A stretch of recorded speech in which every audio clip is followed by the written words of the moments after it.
මෙවර IPL තරගාවලිය මේ වන විට දැඩි උණුසුම් බවක් ගෙන දීලා තියෙනවා. සියලු කණ්ඩායම් කරට කර තරග වදිමින් ඉතා බිහිසුණු තරගකාරීත්වයක් ප්‍රේක්ෂකයන්ට පෙන්වලා තියෙනවා. තරග 50ක් අවසානයේ ප්‍රසාද ලකුණු පූර්වයේ පළමු ස්ථාන 4 වෙන් කරගෙන තියෙන්නේ සන්රයිසර්ස් හයිදරාබාද් කණ්ඩායම, Punjab kings, royal Challengers Bangalore සහ රාජස්ථාන් රොයල් යන කණ්ඩායම් 4යි. ඉදිරි තරග සියල්ලම මේ සියලුම කණ්ඩායම් වල ඉරණම තීරණය කරાવી. දැනට තරගාවලියේ ප්‍රසාද ලකුණු පූර්වයේ පිළිවෙලින් 7 සහ 8 ස්ථානවල රැඳී සිටින්නේ පැතුම් නිස්සංක සහ දුෂ්මන්ත චමීර නියෝජනය කරන දිල්ලි කැපිටල්ස් සහ කොල්කතා නයිට් රයිඩර්ස් යන කණ්ඩායම් දෙක. දිල්ලි කැපිටල්ස් තරග 7-10කට මුහුණ දෙමින් ඉන්ජයගෙන ඇත්තේ තරග 4ක් පමණයි. දිල්ලි කැපිටල්ස් හට තවත් තරග 4ක් ඇති බැවින් ඒ සියලුම තරග ජයග්‍රහණය කිරීම අනිවාර්ය වෙනවා ඇති. තරගාවලියේ 51 වන තරගයේ ලෙස දිල්ලි කැපිටල්ස් සහ කොල්කතා නයිට් රයිඩර්ස් කණ්ඩායම් දෙක ඊයේ දිල්ලියේදී තරග වැදුනා.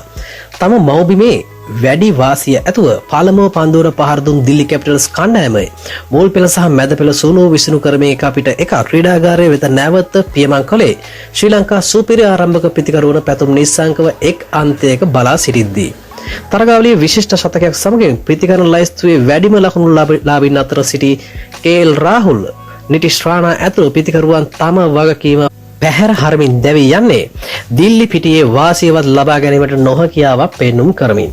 පළමු කඩුලට ලකුණු 49ක වේගවත් සමතාවයක් එක්කලත් KL රාහුල්ගේ දැවී යාම සමගින් දිල්ලි කණ්ඩායම අන්ත අසරණ වුණා. කලින් පැවති තරගවල අර්ධ ශතකයක් සොයමින් ළඟටම ඇවිත් දැවී ගිය පැතුම් නිස්සංක පසුගිය තරගයේ තම පිත්ත ක්‍රියාත්මක කළේ මෙවර තරගාවලියේ අර්ධ ශතක පිපාසය සංසිඳවා ගනිමින්.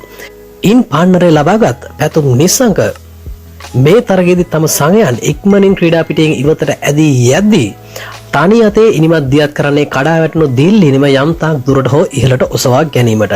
KL රාහුල්, නිතිෂ් රාණා වැනි සුපිරි පිතිකරුවන් හට පිටියෙන් ඉවතට පහරක් කෙල්ල කිරීමට අපොහසත් වෙද්දී දැවැන්ත 6 පහර 3ක් සහ 4 පහර 5ක් සමගින් පන්දු 29කින් මෙවර තරගාවලියේ තම දෙවන අර්ධ ශතකයට හිමිකම් කියමින් ලකුණු 50ක් රැස් කරගන්නේ කොල්කතා නයිට් රයිඩර්ස් පන්දු යවන්නන් තඹ සතයකටවත් මායිම් නොකරමින්. කඩුළු රකින ක්‍රීඩක රඝුවංශිගේ වයිඩ් ස්ටම්ප් කිරීමකට හසුව පැතුම් දැවී යද්දී ඉනිම යලි කඩා වැටීමක් සිදුවන්නේ නායක අක්ෂේ පටේල්ගේ ටෙස්ට් ඉනිමත් සමගින්. පාන්දු 22කට මුහුණ දෙමින් ලකුණු 11ක් පමණක් ඔහු ලබාගන්නේ දිල්ලියේ පැවැත් වූ ටෙස්ට් තරගයක් මෙන්. නමුත් පැතුම්ගේ තනියතේ ඉනිමට ගෞරවයක් එක් කරමින් පසු පෙළ තුන් ඉරියව් ක්‍රීඩක අශුතෝෂ් ශර්මා ලකුණු 33ක් රැස් කරමින් දිල්ලි කැපිටල්ස් කණ්ඩායම ලකුණු 142ක් කරා රැගෙන යනවා. නමුත් කොල්කතා නයිට් රයිඩර්ස් කණ්ඩායම කඩුළු දෙකක් පමණක් දැවී දෙපිලටම අවශ්‍ය වූ තරගයේ ජය කොල්කතා විසින් ලබාගන්නේ ෆින් ඇලන්ගේ දරුණු ප්‍රහාරයේ ප්‍රතිඵලයක් වශයෙන්. පාන්දු 47කින් ලකුණු 100ක් වාර්තා කරමින් මෙවර තරගාවලියේ පළමු ශතකය ඔහු වාර්තා කරන්නේ තරගයේ වීරයා සම්මානයද දිනා ගනිමින්.